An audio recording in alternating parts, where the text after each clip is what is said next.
వాక్యం చెప్పట కొరకే సిద్ధపరిచి వందనాలు చెల్లిస్తూ వస్తున్నాము. ఈ సమయంలో మ- ప్రతి ఒక్క కూడికలో కూడా ప్రతి ఒక్క స్త్రీ గురించి మనం నేర్చుకున్న వారంగా ఉంటూ వస్తున్నాము కనుక ఈ దినమున కూడా అంటే ఏ విధంగా జీవించాలి అనేది నేర్చుకుంటూ వద్దాము. దేన్ని వదిలిపెట్టాలి కూడా నేర్చుకుంటూ వద్దాము.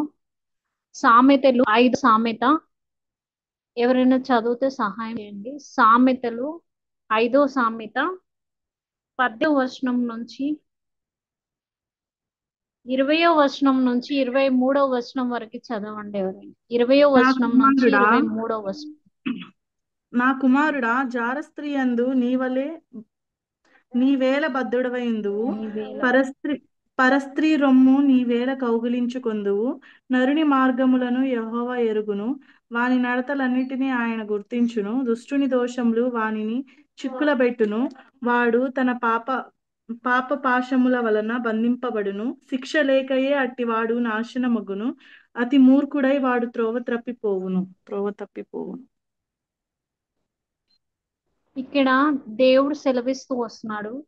నా కుమారుడా జారశ్రీ నీవేళ బద్ధుడువై ఉందువు, పరశ్రీ యొక్కను నీవేళ కౌగిలించుకుందు అని దేవుడు హెచ్చరిస్తున్నాడు.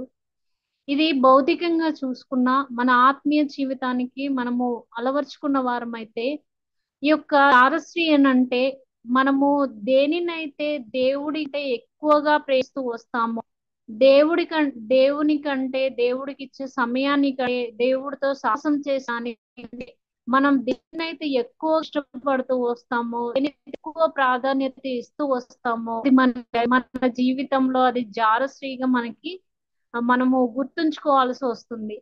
ఎందుకంటే దేవుడు తెలియపరుస్తున్నాడు, నీవేళ దాని యందు నీవే బద్ధుడుగా ఎందువు అంటే దాని యందు నువ్వెందుకు ఆసక్తిని కనబరుస్తూ వస్తున్నావు, దానిని ఎందుకు నువ్వు అధికంగా ప్రేమిస్తూ వస్తున్నావు అని దేవుడు తెలియపరుస్తున్నాడు. అంతేకాకుండా మన ప్రభు అయిన యేసుక్రీస్తు ప్రభు వారిని కౌగిలించుకునకుండా ఆయనను హుకొని ఉండకుండా మనము ఆ ఒక జాతిని అనగా మన జీవితంలో ఏదైనా కావచ్చు, అంటే ఇప్పుడు ఎక్కువగా కుటుంబ సభ్యులే కావచ్చు, మన పిల్లలే కావచ్చు, మనకు ఉన్న ఉద్యోగమే కావచ్చు, ఇంటి పనులే కావచ్చు, దేవుడికి ప్రాధాన్యత ఇవ్వకుండా దేవునికి రాకుండా మనం దేన్నైతే ఎక్కువగా ఇష్టపడుతున్నాం, దేన్నైతే ఎక్కువగా హతుని ఉంటూ వస్తున్నామో అది జాస్తి కిందికి వస్తుందని దేవుడు తెలియపరుస్తూ ఉన్నాడు. అంతేకాకుండా ముఖ్యంగా మనం చూసుకుంటే దేవుడు ఒకే స్త్రీకి ఒకే పురుషుణ్ణి ఆ దేవుడు జతపరుస్తూ వచ్చాడు. ఇది దేవుని యొక్క ఏర్పాటై ఉంటూ వచ్చింది. అందుకే ఆదాము అవ్వలసినప్పుడు ఆదాముకి ప్రక్కల నుంచి తీసి ఒకే స్త్రీ దేవుడు చేస్తూ వచ్చాడు. మనం చూస్తే మన శరీరంలో 24 ప్రక్కటెముకలు ఉంటూ వస్తాయి. దేవుడు 24 ప్రక్కటెముకలను తీసి 24 మంది భార్యలను ఆదుకు ఇవ్వలేదు, ఒకే ప్రేమ ఇస్తూ వచ్చాడు. ఎందుకంటే దేవుడు స్త్రీకి ఒకే పురుషుడుగా తెలియపరుస్తాడు. అందుకే దేవస్థాన్ని కూడా ఒక ఒక పవిత్రమైన మగజాతికి ఒక పవిత్ర రజని వస్తూ వచ్చాడు, ఒక పవిత్రమైన దానికి ఇంకొక జతపరుస్తూ వచ్చాడు. దేవుడు 2 3 జతపరచలేదు. కానీ మన జీవితంలో మన ఒక ఆత్మీయ జీవితంలో చూసుకుంటే మనము ఆ మన పరలోకపు భర్త ఉంటూ వచ్చాడు. ఒకప్పుడు మనం ఈ విధంగా ఉంటూ వచ్చాము, దానిని హత్తుకొనకుండా నానా విధములుగా ఉంటూ వచ్చాము. అన్యులమై ఉన్నప్పుడు అయితే బహుగా విగ్రహారాధనలను చేస్తూ వచ్చాము. ఒక్కడే దేవుడై ఉన్నటువంటి వారిని మనం పూజించకుండా బహుగా చేస్తూ వచ్చాము. అంటే జారశ్రీ యొక్క తత్వం మనం కలిగి ఉంటూ వచ్చిన వారంగా ఉన్నాం. కానీ దేవుడు ఒక్కడే అని మనం గుర్తిన తర్వాత, ఒక్కడే సృష్టికర్త అని, ఒకడే ప్రభు అని, ఒకడే ఆత్మ మనం గుర్తిరిగిన తర్వాత మనం క్రీస్తునే వెంబడిస్తూ వస్తున్నాము. కనుక మనము గుర్తిరిగినటువంటి ఆ ఒక్క దేవుణ్ణి మనం ఎల్లప్పుడూ కూడా ఆయనకి మనం బద్దులమై ఉంటూ రావాలి. ఆయన్ని కలించుకొని హత్తుకొని వారంగా మనం ఉండవాలి. విడిచిపెట్టినటువంటి పారసీ తత్వాన్ని మరలా మనము కలిగి ఉండకూడదని దేవుడు హెచ్చరిస్తూ వస్తున్నాడు. అదే విధంగా దేవుడు ఏమని తెలియపరుస్తూ వస్తున్నాడు, క్రీస్తు ఆయన సంఘాన్ని ఒక స్త్రీతో పోలుస్తూ వచ్చాడు. చదువుగా తన సంఘాన్ని సిద్ధపరుస్తూ వస్తున్నాడు. కనుక దేవుడు ఎవరైనా కూడా ఇప్పుడు మనము భౌతికంగా ఇప్పుడు ఆ ఫర్ ఎగ్జాంపుల్ చూసుకుంటే జాన్కి వివాహంకి పడుతూ వస్తాడు. లావణ్య అమ్మాయికి వస్తున్నారు. ఇప్పుడు లావణ్య అనే అమ్మాయికి ఒక్కరే అంటే జాన్ ఒక్కడే భర్తగా ఉండాలని తను కోరుకొస్తుంది కదా, పలువురు ఉండకూడదని తను కూడా ఆశ ఉంటూ వస్తుంది కదా. అదే విధంగా మనకి తాత్కాలికమైన జీవితాన్ని ఒక్కరే ఉండాలి నాకు అనే ఆశ ఉంటే మరి మనము యుగయుగములు మన పరలోకపు ఉండబోతున్నాం కదా. ఆ పవిత్రమైన దేవుడితో మనం ఉండబోతున్నాం కదా. కాబట్టి దేవుడు కూడా పడుతూ వస్తాడు కదా. మనము ఒక్కరమే రావాలని పవిత్రంగా ఉండాలని దేవుడు ఇష్టపడేవాడు అంటూ వస్తాడు. కనుక ఈ యొక్క వధువు సంఘము దేవుడు ఇష్టపడేవాడుగా ఉంటూ వస్తున్నాడు. కనుక జాగ్రత్తగా ఉంటూ రావాలని దేవుడు హెచ్చరిస్తూ వస్తాడు.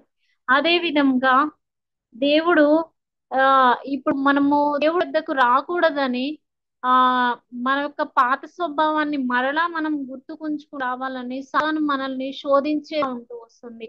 దేవుడి నుంచి వేరుపరచాలని చూసేదిగా ఉంటూ వస్తుంది. ఆనాడు హవ్వను కూడా సాతాను మోసపుతూ వచ్చింది, దేవుని నుంచి వేరు చేస్తూ వచ్చిందిగా ఉంది. అట్టి విధంగా మన జీవితంలో కూడా దేవుడి నుంచి వేరేయాలని మనలో ఉండేటువంటి తలంపులే కానీ మనలో ఆలోచనలే కానీ మనము ఎక్కువగా ఇష్టపడాన్ని ఇంకనూ అధికంగా ప్రేమించమని ప్రోత్సహించడమే కానీ సాతాను యొక్క క్రియ ఉంటూ వస్తుంది. మనం జాగ్రత్తగా ఉండాలని దేవుడు తెలియపరుస్తున్నాడు. మనము అదే విధంగా ఆ హెబ్రీ పత్రిక 10వ అధ్యాయము 4వ వచనము చదవండి. హెబ్రీ 13:4 వచనం. వివాహము అన్ని విషయములలో ఘనమైనది గాను పానుపు నిష్కల్మషమైనది గాను ఉండవలెను. వేశ్యా సంగులకును వ్యభిచారులకును దేవుడు తీర్పు తీర్చును. ఇక్కడ వివాహం అన్ని విషయాల్లో పవిత్రమైనదని తెలియపరుస్తుంది. అంటే భౌతికమైన వివాహమే కావచ్చు, ఆత్మీయంగా ప్రభు గొర్రెపిల్ల వివాహోత్సవానికి పడేదే కావచ్చు, అది జీవితంలో ఘనమైనదంట. అంతేకాకుండా అది ఎట్టి విధంగా ఉండాలంట, నిష్కలంగా ఉంటూ రావాలని దేవుడు తెలియపరుస్తుంది. అంటే పవిత్రంగా ఉంటూ రావాలని తెలియపరుస్తుంది. దేవుడు తెలియపరుస్తూ ఉన్నాడు కదా, ఒకడే పురుషుడై ఉన్నటువంటి ఒక క్రియనకు మనల్ని వివాహం చేసుకుంటూ వచ్చాడని దేవుడు తెలియపరుస్తూ వస్తున్నాడు.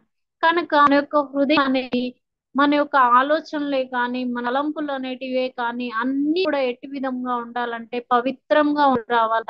కింద దేవుడు తెలియతాడు, వేశ్యలకే కానీ వ్యభిచారులకే కానీ దానిలో స్థానం లేదంట. వారి దేవుడు శిక్ష విధించేవాడుగా ఉంటున్నాడంట. కనుక మనము మన యొక్క ఆలోచనలో కూడా మనము ఎట్టి విధంగాను తప్పిపోయే వారంగా ఉండకూడదని దేవుడు హెచ్చరిస్తూ వస్తున్నాడు. కనుక మనం ఎల్లప్పుడూ కూడా మన హృదయం అనేటువంటి పాన్పు నిష్కంకంగా పవిత్రంగా ఉంటూ రావాలని దేవుడు తెలియపరుస్తున్నాడు.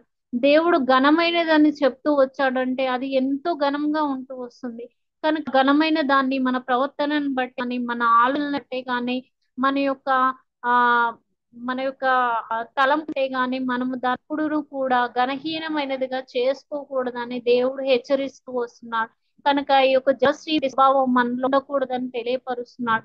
ఇక్కడ అదే విధంగా చూస్తే సామెతలు 5:3 వచనంలో ఆ యొక్క జారశ్రీ యొక్క గుణములను కూడా దేవుడు తెలియపరుస్తూ వస్తున్నాడు. చదవండి 3 వచనం నుంచి 6 వచనం వరకు.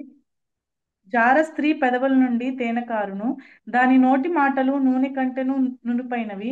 దాని వలన కలుగు ఫలము ముసిని పండంత చేదు, అది రెండంచుల గల కత్తి అంత పదును గలది. దాని నడతలు మరణమునకు దిగుటకు దారి తీయును, దాని అడుగులు పాతాళమునకు చక్కగా చేరును. అది జీవ మార్గమును ఏమాత్రమును విచారింపదు, దానికి తెలియకుండానే దాని పాదములు ఇటు అటు తిరుగును. ఇక్కడ దేవుడు తెలియపరుస్తున్నాడు, తేనె కారును, నోటి మాటలు నూనె కంటెను నునుపైనవంట. అందుకే కొంతమంది ఏమిగా అంటే తీయటి మాటలు మాట్లాడుతూ వస్తారు, అంటే మనం మోసపుచ్చడానికి, మనల్ని పాపంలో పడివేయడానికి. అందుకే హవ్వ దగ్గరికి సాతాను కూడా తీయగా మాట్లాడుతూ వచ్చింది కదా. ఏమని చెప్తూ వచ్చింది? పండు తింటే మీరు రమ్యంగా కనబడతారు, దేవదూతల వల్ల కనబడతారని తీయటి మాటలను చెప్తూ వచ్చింది. కనుక అవ్వ మోసపోతూ వచ్చిందిగా ఉంది. కనుక ఆ ఒక్క స్త్రీ యొక్క మాటలు ఏ విధంగా ఉంటాయంట, తేనె మాటలు మాట్లాడుతూ వస్తుందంట. నూనె కంటే నునుపుగా మంచిగా, ఇప్పుడు మనం ఆయిల్ వస్తే ఏంగా జారిపోతూ ఉంటాము, అట్టి విధంగా మనం తనలో ఆ ఒక జారశ్రీలోని చేరాలని, ఆ సాధు యొక్క వలలోనికి చేరాలని, అది ఆ విధంగా మాట్లాడేదిగా ఉంటూ వస్తుంది. కనుక జాగ్రత్తగా ఉంది. ఇతరులు మాట్లాడేటప్పుడు మాటలు దోషం ఉందా, లేకపోతే ప్రేమ కనబడుతుందా, దైవికమైన ప్రేమ కనబడుతుందా, లేకపోతే ఆ స్వంత ఆలోచన కొరకు, వారి స్వబుద్ధి కొరకు మాట్లాడుతూ వస్తున్నారా, వారి యొక్క అన్ని చేసుకోవడానికి మాట్లాడుతూ వస్తున్నారా అని మనము దేవుని యొక్క జ్ఞానంను బట్టి కూడా గుర్తించే వారంగా ఉండాలని దేవుడు తెలియపరుస్తున్నాడు. అంతేకాకుండా ఆలోచనలో చూసి అది ఇవ్వడం ఏ మాత్రం విచారింపదు, దాన్ని తెలియకుండా దాని పాదములు ఇటు అటు తిరుగును. ఆ జీవ మార్గాన్ని ఏమాత్రం కూడా తెలుసుకోదంట. సో అందు ఆసక్తించదంట. ఇప్పుడు కూడా ఆ చాలా మంది అంకుల్ రోజు కూడా మీటింగ్ లో చెప్తూ వస్తారు, కేవలం ఆదివారమే వస్తున్నారు ఆ మీటింగ్స్ కి ఇవ్వట్లేదు. వారికి కేవలం ఆదివారం రోజు బోధించే వాక్యం మనకు అవసరమై వస్తుందా? కాదు కదా. మనం దినదినం కూడా జీవ మార్గాన్ని మనం తెలుసుకునే విచారించే వారు మనం ముందుకు రావాలని తెలియపరుస్తుంది. అంట ఇటు తిరిగేవి ఉంటాయంట, అంటే ఇప్పుడు స్థిరంగా ఉండవంట. కానీ క్రీస్తుని బండ పైన మన అడుగులు స్థిరపరుస్తాడు కనుక మనము స్థిరంగా ఉంటూ రావాలి. బండపైననే మన ఇల్లును కట్టుకునే వారంగా ఉంటూ రావాలి. క్రీస్తు అనే బండ పైన మన అడుగులను స్థిరపరుస్తున్నామంటే మనము ఇటు తిరిగే వారంగా ఉంటూ రాము. ఎందుకంటే కొంతమంది చూస్తే ఇప్పుడు మనకి హెబ్రోన్ యొక్క సంఘాలలో చూసి ఒక క్రమం ఉంటుంది. అంటే 10 o'clock స్టార్ట్ ఆరాధన ఉంటుంది, అక్కడ ప్రార్థన ఉంటుంది, 1 o'clock వరకు అలా అయిపోయేదిగా ఉంటూ వస్తుంది. కొంతమంది ఏం చేస్తారంటే ఒక వారం వస్తారు, చూస్తారు ఇదేంటి టైం పడుతుంది, టైం ఎక్కువ అవుతుంది అని చెప్పేసి వేరే దానికి వెళ్ళేగా ఉంటారు. అంటే వారి పాదంలో ఎటు విధంగా అంటే ఈ సంఘానికి ఆ సంఘానికి, లేకపోతే మరొక సంఘానికి, త్వరగా పోయే సంఘానికి, తక్కువగా బోధించే సంఘానికి, అట్టి విధంగా ఉంటూ వస్తున్నారు.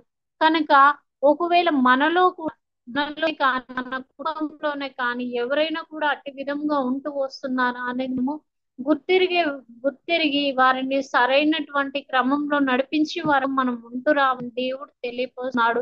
అదే విధంగా దినదినం కూడా మనం జీవ మార్గాన్ని విచారించి వారంగా ఉంటూ రావాలని హెచ్చరిస్తూ వస్తున్నాడు.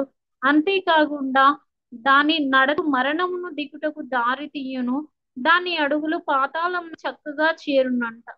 దాని నడతలంట మరణానికి తీసుకువెళ్ళేదిగా ఉంటూ వస్తా, అదే విధంగా దాన్ని అడుగులు పాతాళానికి ఎరువుగా వస్తాయంట. మనల్ని దేవుడు పాతాళంలోనికి వెళ్లకుండా లేవనెత్తు వచ్చాడు. పెంటకుప్ప పై నుంచి మనల్ని లేవనెత్తు వచ్చాడు. మరణానికి వెళ్లకుండా మనల్ని తప్పిస్తూ వచ్చాడు. జీవ మార్గంలోనికి మనల్ని నడిపిస్తూ వచ్చాడు. సత్య మార్గంలోనికి మనల్ని నడిపిస్తూ వచ్చాడు. ఆ పరలోకపు మార్గంలోనికి, ఇరుకైన మార్గంలోనికి దేవుడు మనల్ని నడిపిస్తూ వచ్చాడు. కనుక మన తప్పిపోయే వారు ఉండకూడదని దేవుడు చరిస్తూ వస్తున్నాడు. ఆ ఒక్క జారశ్రీ యొక్క లక్షణాలు ఉన్నటువంటి మనల్ని విడిపించి, మన సామెతలు 30లో తెలియపరుస్తారుగా, గుణవతి అయినటువంటి భార్య, గుణవతి అయినటువంటి స్త్రీ ఎట్టి విధంగా ఉందో దేవుడు తెలియపరుస్తూ వస్తున్నాడు. ఆ జారశ్రీ అటువంటి తత్వంలో ఉన్నటువంటి మనల్ని గుణవంతులుగా చేస్తూ ఉన్నాడు. క్రీస్తు గుణములను కలిగి ఉండరంగా, తనకి ఇష్టమైనటువంటి స్త్రీగా, ఇష్టమైనటువంటి భార్యగా మనం ఉండేలాగున దేవుడు మనల్ని సిద్ధపరుస్తూ వస్తున్నాడు. కనుక మనము ఆ ఒక్క మరలా ఆ స్వభావాన్ని, జారశ్రీ యొక్క స్వభావాన్ని మరలా తెచ్చుకొని మనము దేవుడికి దూరం కాకూడదని ఇస్తున్నాడు. అందుకే దేవుడే పరుస్తూ వస్తున్నాడు.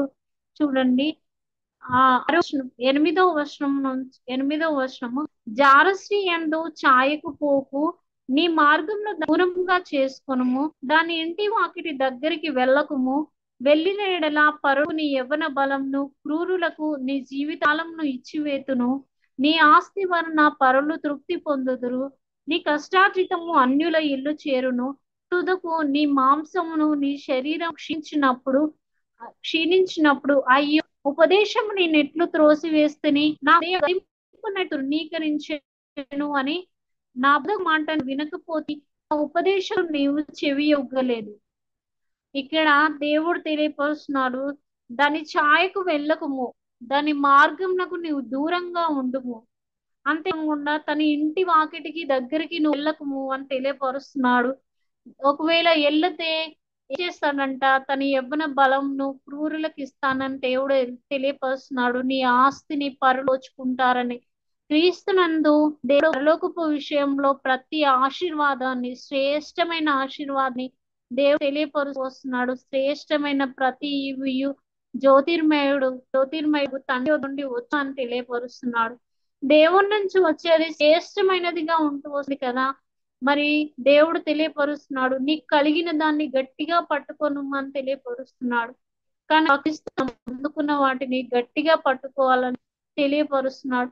ఒకవేళ మనం వాటిని గట్టిగా పట్టుకొనక దేవుని యొక్క ఆశీర్వాదంలోనే కానీ, దేవుని యొక్క బోధనే కానీ, దేవుని మాటలనే కానీ, దేవుని వాక్యంనే కానీ, దేవుని సంఘాన్ని కానీ, దేవుని సావాసాన్ని కానీ మనము కనుక దూరపరుచుకుంటే, ఆ ఇంటి రాకుండా మనం దూరం అయిపోతే మన యొక్క దానిని మన యవ్వాలని కానీ, క్రీస్తు పొందుకునేటువంటి బలంనే కానీ, స్వస్థాన్ని కూడా క్రూరులు తీసేసుకుంటారా, తన ఆస్తిని పరులు తీసేసుకుంటారంట, అన్యజనుడు ఆవిస్తూ వస్తారంట.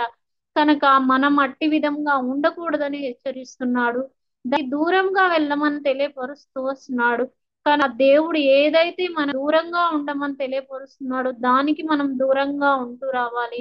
దగ్గరగా ఉండమని తెలియపరుస్తూ వస్తాడో దానికి మనం దగ్గరగా ఉండే వారంగా ఉండాలి. ఎప్పుడైనా కూడా అపవిత్రత అనేది దేవునికి మనల్ని దూరస్తూ వస్తుంది. మనకు చెడు స్వభావాన్ని కలగజేసేదిగా ఉంటుంది. కానీ పవిత్రతని దేవుణ్ణి ఒక దేవునికి దగ్గర చేసేదిగా ఉంటుంది. దేవుడితో సావాసంగా చేస్తూ వస్తుంది.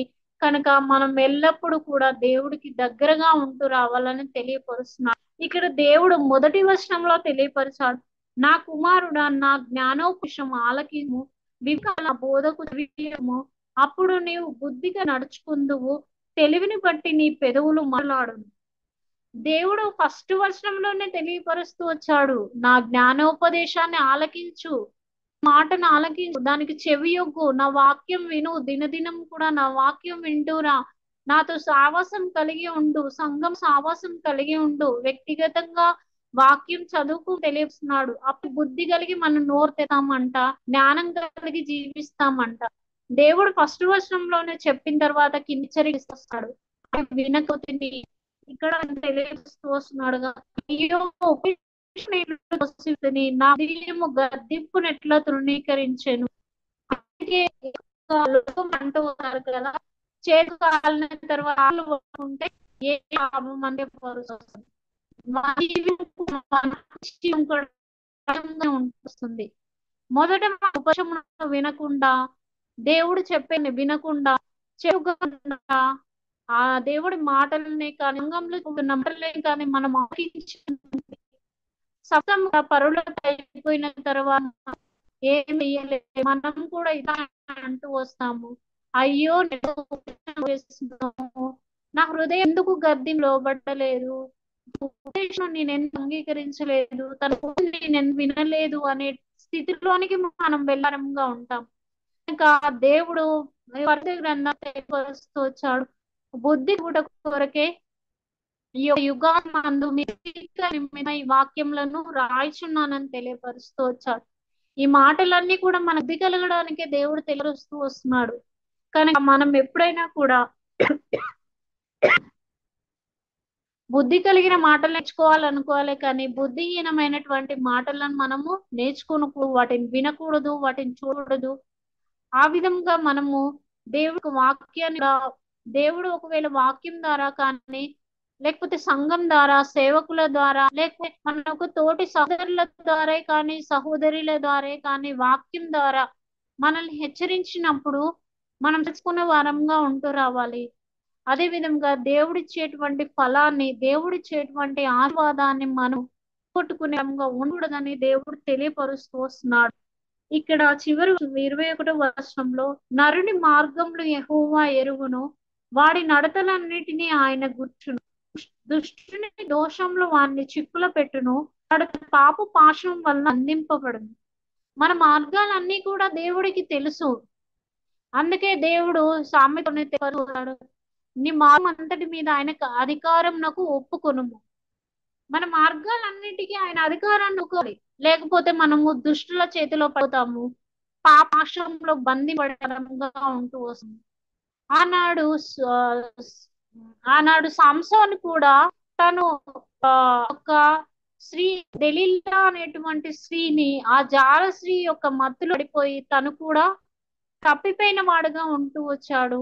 ఆ ఒక్క ఫిలిస్తీన్ల చేతిలో బందీ అయిపోయిన వాడుగా ఉంటూ వచ్చాడు.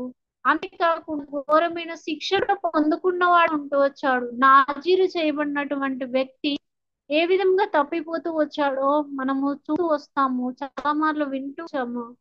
కనుక మనం ఆ విధంగా ఉండకూడదు. మార్గాలు కూడా మనము ఆ జీవితంలో కానీ నా ఎక్కడికన్నా వెళ్ళాలి అని అంటే నేను మొదటగా ప్రార్థించుకుని వస్తాను, దేవా ఇక్కడికి వెళ్ళా లేదా అని. లేకపోతే నీ చిత్తమై వెళ్ళేలాగున్న సహాయం చేయండి, లేని ఎడల ఆటంకపరచండి. దేవుడి చిత్తం అయితే ఆ మార్గంలో నడిపిస్తాడు. ఒకవేళ దేవుడు చిత్తం కాకపోతే, అది దేవుని మార్గం కాకపోతే దేవుడు దానిలో మనల్ని నడిచడు. కాబట్టి ఇక మన మార్గంలన్నిటిని కూడా దేవుడికి మనం అప్పచెప్పుకునేవారుగా ఉంటురాలి. మన నడతలన్నిటి కూడా ఆయనే నడిపిస్తూ వస్తాడు. కనుక మన మార్గాలను కూడా దేవుని అప్పచెప్పుకోవాలి.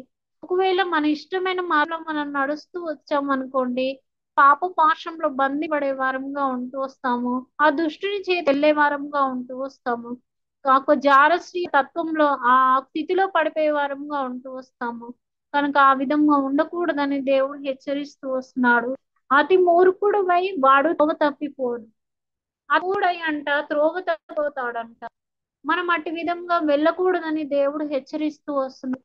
మూర్ఖత్వం అనేది మనలో ఉండకూడదు.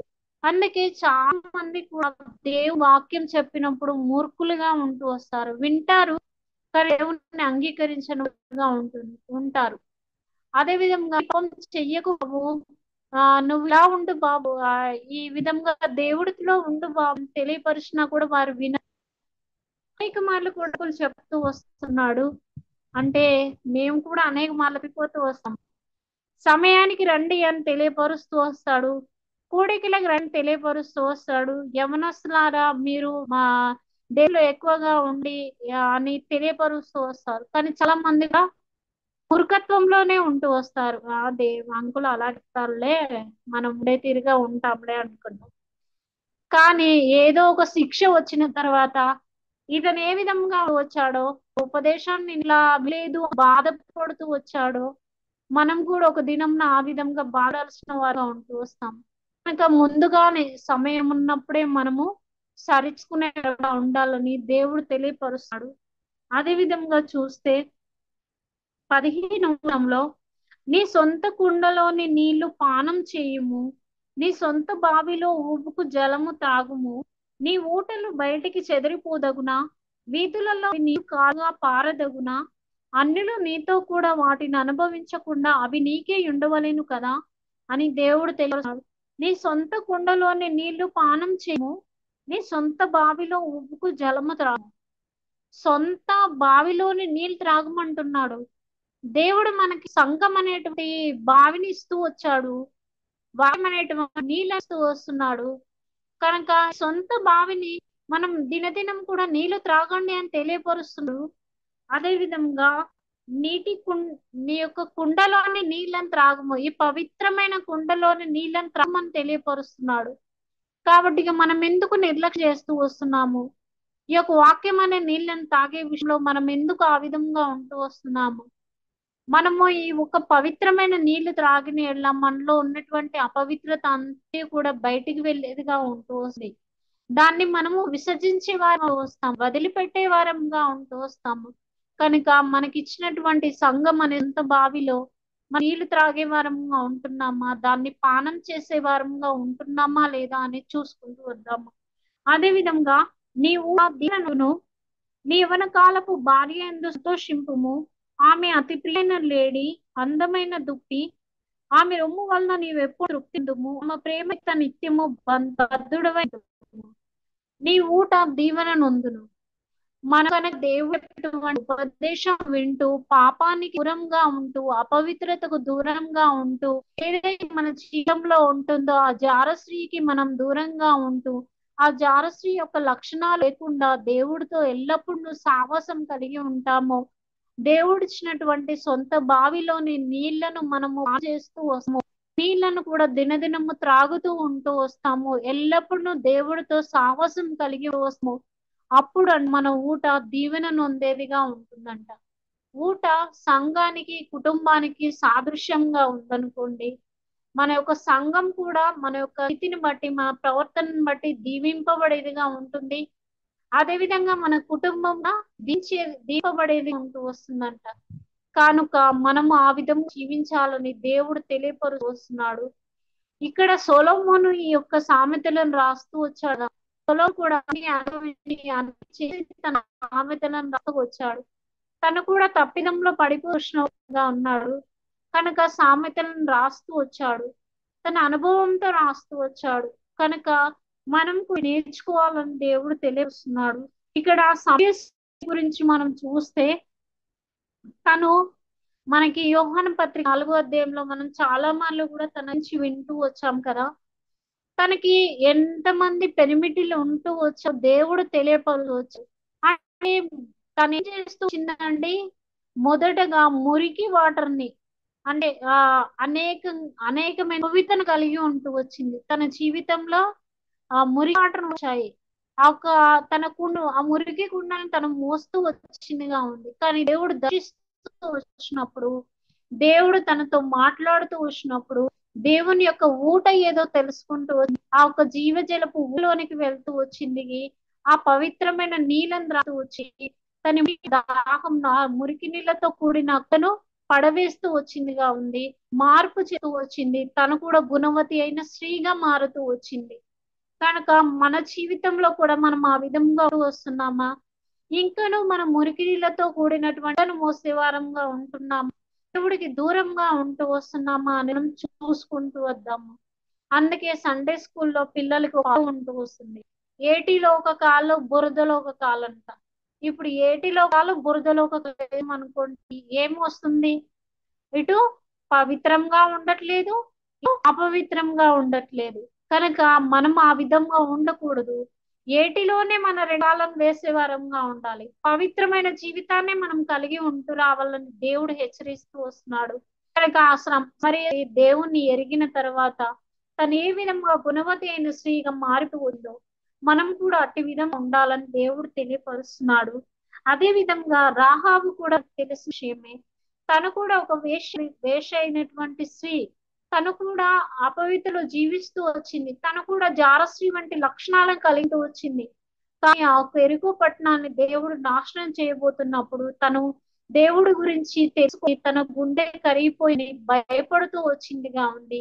దేవుని భయం తనలోనికి వచ్చిన తర్వాత అంతే వచ్చి తను కూడా గుణవతి అయిన స్త్రీగా మారిపో వచ్చిందిగా ఉంది. కనుక దేవుడి వాక్యము మన హృదయంలో చేరుతూ వస్తున్నప్పుడు, దేవుడి యొక్క భయము మనలో చేరుతూ వస్తున్నప్పుడు, దేవుని యొక్క ఆత్మ మనలో ఉందని గుర్తెరుగుతూ వచ్చినప్పుడు మనం కూడా మన అపవిత్రతను తీసివేసుకునే వారంగా ఉంటున్నామా, మనం కూడా గుణవతి అయిన స్త్రీ వంటి లక్షణం మనం కలిగి ఉంటూ వస్తున్నామా అనేది చూసుకుంటూ వద్దాము. ఇట్టి విధంగా అదే విధంగా మొదటి తెస్సలోనికీయులు 4వ అధ్యాయము 5-6 వచనం చదవండి. మొదటి తెస్సలోనికీయులు 4వ అధ్యాయము 5వ వచనం 6వ వచనం.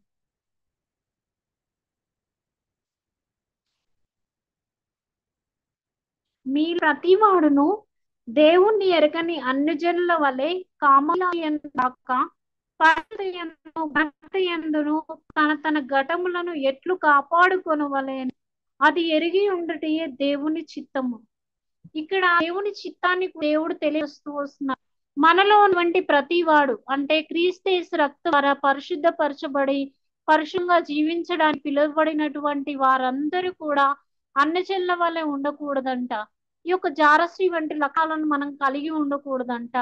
అంతేకాకుండా మన పరిశుద్ధత యందును ఘనత యందు నడములను మనల్ని దేవుడు మనకి 2 ఘటాలు ఇచ్చాడంట. పరిశుద్ధ అనేటువంటి ఘనత అనేటువంటి ఘటములను మనకిస్తూ వచ్చాడు. కనుక దాన్ని ఎట్లు కాపాడుకోవాలో మనకి దేవుడు దినదినం కూడా వాక్యం ద్వారా వివరిస్తూ వస్తున్నాడు. కనుక మనము జాగ్రత్తగా జీవించే వారంగా, మన ఘటములను జాగ్రత్తగా కాపాడుకునే వారంగా దేవుడు ఉంటూ రావాలని తెలియపరుస్తున్నాడు. కనుక మనము ఈ దినంన మన సంఘంలోను, మన కుటుంబంలోను వారందరూ, మా క్రీస్తు యొక్క పిల్లలైనటువంటి వారందరూ కూడా ఈ విధంగా జీవించి రావాలని మనం ప్రార్థిస్తాం. మన కుటుంబాలను కూడా గుణవతి అయిన స్త్రీ ఎట్టి విధంగా ఉంటూ వచ్చిందో, తను ఎటు లక్షణాలను కలిగి ఉంచిందో, మన కుటుంబాన్ని కూడా మనం సిద్ధపరచుకునే వారంగా దేవుడు మనకు సహాయం సహాయపడతాడు.